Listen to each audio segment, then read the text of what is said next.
Tactical 1045.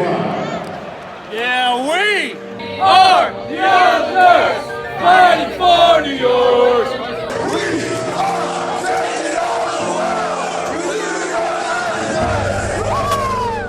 The amount of bonding that happens when we're up there in that section, just to cheer on the boys, the blue and orange, it's just unbelievable. You know, I've played sports my whole life. I've been in situations like that where, you know, friendships mean everything, and within this group, it's just something else.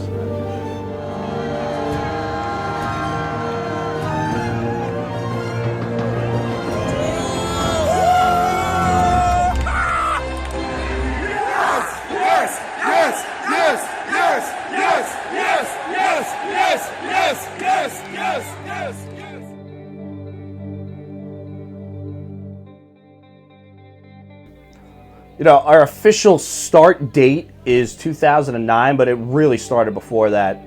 The Islanders had this thing for student discount tickets, and we'd always end up sitting in section 330. And we made friends with a couple guys who sat all the way upstairs in 329, Westfall and Silent Phil. And we would just buy our tickets, you know, get our student discount tickets for 330, and then go sit all the way upstairs with them because, you know, they were a lot of fun dudes. Like, I'd be sitting there and starting Let's Go Islanders chants. They'd be doing it with me. We were the loud people. Us, my buddy Will Teese, and a couple of those other guys, and we all kind of realized we liked soccer. Like, what's some dumb stuff we could sing about? Westfall's like, oh, there's this old We're the Islanders song they used to sing in the 80s when they scored goals. I'm like, we're bringing it back. We're doing it after every goal. We're singing it. We are the Islanders, fighting for New York. And from there, we just started singing that after every goal, and more people started coming up. And we're like, what's some other dumb things we could sing about? First overall, T-Reds, T-Reds, gonna help us win it all. T-Reds, T-Reds, a great addition to our team. And also to our history, God tomorrow's Wow, let's make up some dumb Islander songs and just have fun, because this is when we were really, really bad. So we're like, we're losing games by 4 or 5 goals pretty much every night. We're like, what's fun stuff that we could do that we could sing about, you know, make the games fun, you know? We're still having a good time at the games because we love the sport of hockey and we love the Islanders, but the game could be going the wrong direction, they could be losing, but we still want to have fun. We still want everybody there to enjoy their time, and then have the guys on the ice know that we're still here. So we got to do something to just rile everybody up.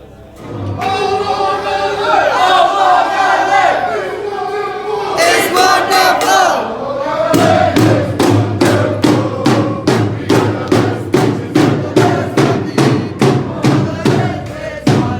Me and, I don't know, a handful of friends, a handful of friends, we would sit over in 318 and 317, 319, just over to the right of 329, if you were sitting in 329. We heard these guys chanting over there, and they were kind of on the same level that we were on. We were doing soccer-esque kind of chants from Europe, and one thing led to the other. I went over to 329.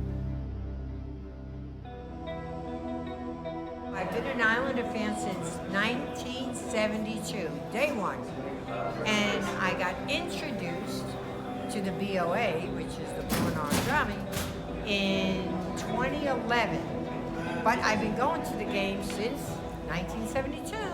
But my daughter and Lynn's son, who are married, introduced us to Tom LaFazzo, better known as Pinhead. And it's the BOA. And we stand and cheer the whole year and chant and sing, and we love our boys. And there's nothing better than the New York Islanders. how the group kind of contributed is, well, the yes chant. You see merchandise for the team, the players do it, everyone does it. That was kind of like, I started doing it like it's a dumb thing to do after we scored, and everybody else kind of joined in with it.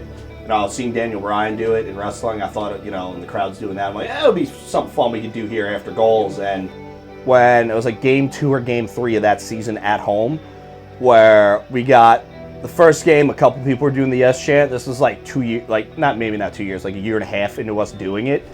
Like, first game, we did it, a couple sections around us did it. Second game, half the building did it. The third game, the whole building was doing it. And then the LED boards that went around the building had said yes, yes, yes on it. And one of my friends was like, yo, next time we score and you go down to do the yes chant at the bottom of the section, just look. And I was just blown away that I'm like, this, you know, this little thing that we started doing that, you know, we took from ideas from other people, just turned into this whole thing the fan base does after every goal since 2000 was at 15, which is just crazy to think about. Yes, yes, yes, yes, yes, yes, yes. Yes, yes, yes, yes, yes, yes, yes, yes, yes, yes, yes, yes, yes.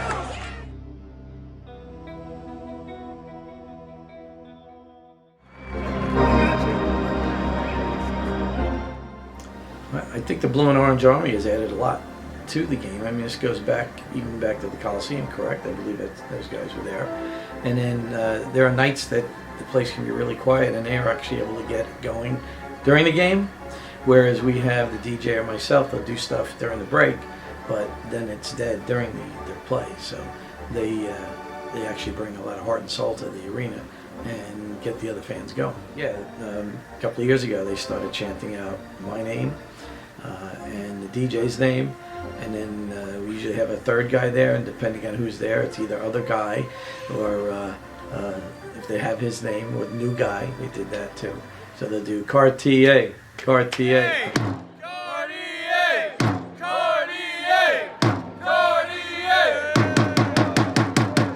DJ Razor! DJ Razor! New guy! New guy! New guy! This is the train to Atlantic Terminal, Brooklyn. You know, it felt really sad leaving the Coliseum. Like, I grew up going to games there. I saw my first game there when I was 3 years old. But moving to Barclays, you know, Barclays Center accepted us right away. You know, at least our section, and, you know, made sure we were there comfortable, and that's something I will always respect about it. Sure, it's not a hockey building, and it's different, but they accepted us, well, at least our group, for who we were, and treated us right from the beginning, and I can't say anything bad about that. Yeah, I love it, man. Like, I have so much respect for hockey, seen it in person, you know, and you know, just doing that thing, it's a lot of fun being with the Blue and Orange Army and showing the love that they have, like the enthusiastic fans and just the loyal fans, and you know, just having fun. They treat us so good, you know, like it's a lot of fun. Like, I really appreciate it. I don't think I would work in another section for hockey up here. If it moved me, I don't want to be nowhere else but 228, 229, you know? When my dad passed away, everybody was at my dad's wake, at my dad's funeral, everything, helped me through everything I was going through.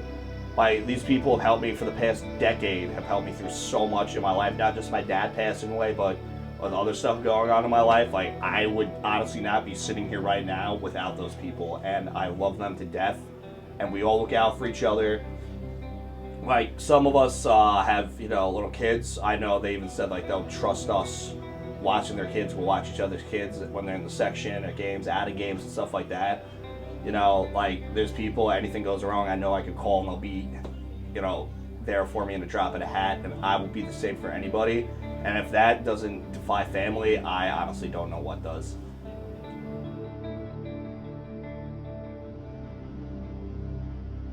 You know, I never thought, like, it's a bunch of dumb dudes coming up with something stupid would turn into this whole big thing that, like, I consider part of it my baby. Like, I love this group. I love seeing that, like, you know, like, just a random idea turn into this whole big group where we have fans here, we got fans in Canada, Wales, Germany, England, South Africa, Singapore. We have fans, like, we got people everywhere. It's just, it's crazy the support we get from everybody now, and how this dumb little, like, idea turned into this worldwide phenomenon for Islanders fans, and that, you know, grew into 9 people grew into a couple thousand people 10 years later. Like, it's just really cool to see.